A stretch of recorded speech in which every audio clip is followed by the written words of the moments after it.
Hello everyone, સ્વાગત છે તમારું અર્ચનાની વાનગીમાં। તો આજે હું અહીંયા બ્રેડનો બિલકુલ ઉપયોગ કર્યા વગર બહાર મળે તેવી પરફેક્ટ એવી ગાર્લિક બ્રેડ બનાવીશ। અને આ ઘરની બનાવેલી ગાર્લિક બ્રેડ નાનાથી લઈ મોટાને બધાને ખૂબ જ ભાવશે। ગાર્લિક બ્રેડ છે કે પીઝા છે એનું નામ સાંભળતા જ બાળકોના મોંમાં પાણી આવી જતું હોય છે, એમને પીઝા પણ ખૂબ જ એવા ભાવતા હોય છે। જો રેસીપી સારી લાગે તો વિડીયો સ્કીપ કર્યા વગર એન્ડ સુધી જોતા રહેજો અને મારા આ વિડીયોને તમારા ગ્રુપમાં વધારેમાં વધારે શેર કરજો અને મારી ચેનલને સબસ્ક્રાઈબ કરવાનું ભૂલતા નહીં। તો ગાર્લિક બ્રેડ બનાવવા માટે ગેસની ફ્લેમ ઓન કરી એકદમ મીડિયમ રાખી અને મેં કઢાઈમાં 2 ટેબલસ્પૂન ઘી લઈ લીધું છે। ઘી સરસ એવું મેલ્ટ થઈ ગયું છે। ઘીની જગ્યાએ તમે તેલ કે બટરનો પણ ઉપયોગ કરી શકો છો। મેં અહીંયા 20 થી 25 નંગ સૂકા લસણની કળી લઈ લીધી છે, એ આપણે અંદર એડ કરી દઈશું। લસણની કળીઓ છે એ જ્યાં સુધી ગોલ્ડન બ્રાઉન ન થાય ત્યાં સુધી ધીમી ગેસની ફ્લેમ પર આપણે સાંતળતા રહીશું। અને હા, મેં અહીંયા ઘીનો ઉપયોગ કર્યો છે એટલે લસણ અને ઘી બંને ભેગું થશે, એટલે આ રીતે થોડું ઉપર ફીણ જેવું થશે, પરંતુ કંઈ પણ વાંધો આવતો નથી। બસ સતત તમારે હલાવતા રહેવાનું। અને તમે જોઈ શકો છો કે આ રીતે નહીં, ગોલ્ડન બ્રાઉન થાય એટલે ગેસની ફ્લેમ બંધ કરી દેવાની અને બધું જ લસણ છે એ આપણે એક બાઉલમાં લઈ લેવાનું। અને આ લસણને હું પીસી અને રેડી કરીશ। તો આ રીતે મિક્સર જારમાં મેં લસણ લઈ લીધું હતું અને થોડી અધકચરી એવી પેસ્ટ બનાવી। અધકચરી કરકરી એવી જ આપણે પેસ્ટ બનાવવાની, એ ખાસ ધ્યાન રાખવાનું। અને આ પીસેલું લસણ છે એ આપણે અંદર એડ કરી દઈશું।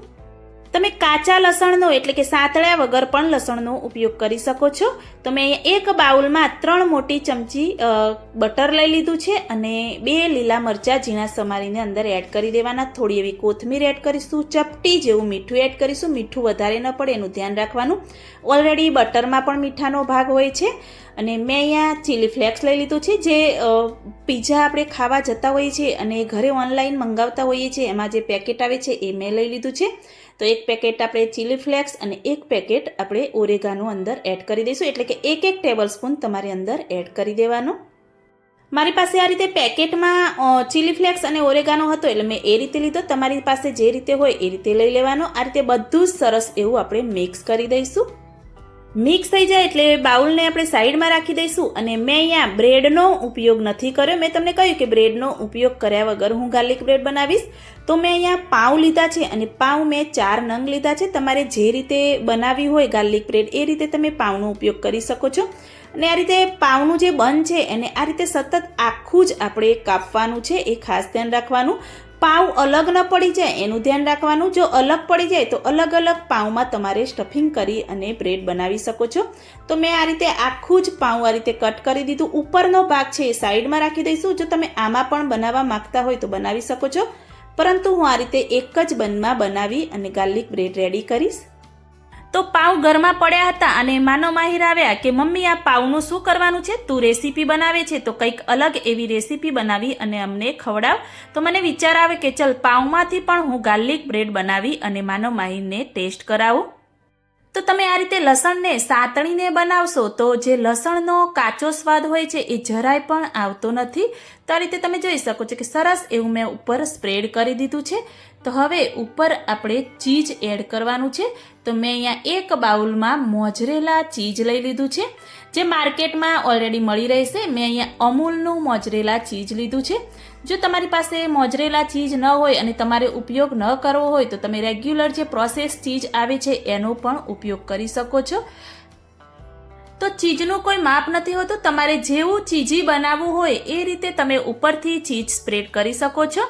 અને થોડી એવી કોથમીર અંદર એડ કરી દઈશું। થોડા લીલા મરચાં પડ્યા હતા તો સ્પાઇસી બનાવવા માટે ઉપરથી પણ થોડા લીલા મરચાં એડ કરી, થોડો ઓરેગાનો અને થોડું એવું ચીલી ફ્લેક્સ આપણે ઉપરથી સ્પ્રેડ કરી દઈશું। એટલે બહાર જેવા જ ટેસ્ટમાં એકદમ પરફેક્ટ બની અને આપણી ગાર્લિક બ્રેડ તૈયાર થશે। તો હવે તૈયાર થઈ ગઈ છે, પ્લેટને સાઈડમાં રાખી દઈશું। મેં અહીંયા ગેસ ઓન કરી અને આ રીતેનું એક પેન રાખી દીધું છે, એમાં 1 ટેબલસ્પૂન આપણે બટર એડ કરી દઈશું। ગેસની ફ્લેમ છે એકદમ મીડિયમ રાખવાની છે, એ ખાસ ધ્યાન રાખવાનું। સરસ એવું બટર મેલ્ટ થઈ જાય એટલે આપણે ગાર્લિક બ્રેડ બનાવી છે એ અંદર એડ કરી દઈશું અને ગેસની ફ્લેમ એકદમ મીડિયમ રાખીશું, જેથી નીચેનો ભાગ છે પાઉંનો એ બળી ન જાય, દાજી ન જાય।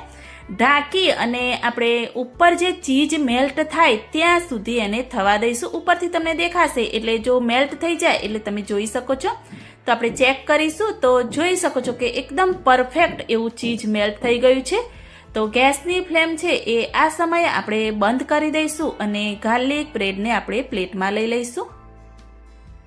તો મેં આ માનવ માહિરને ખવડાવી ટેસ્ટ કરાવ્યો તો કહે છે કે મમ્મી ડોમિનોઝ કે લાપીનોઝને પણ ટક્કર મારે એવી ટેસ્ટી સુપર ટેસ્ટી આ ગાર્લિક બ્રેડ બનીને તે તૈયાર કરી છે. તો હવે બહારથી લાવવાની પણ બંધ અને બહારથી ગાર્લિક બ્રેડ ખાવાનું પણ બંધ. તો એમને ખૂબ જ એવી ટેસ્ટી લાગી. તો આ રીતે આપણે ગાર્લિક બ્રેડના થોડા એવા મોટા એવા પીસીસ કરી દઈશું.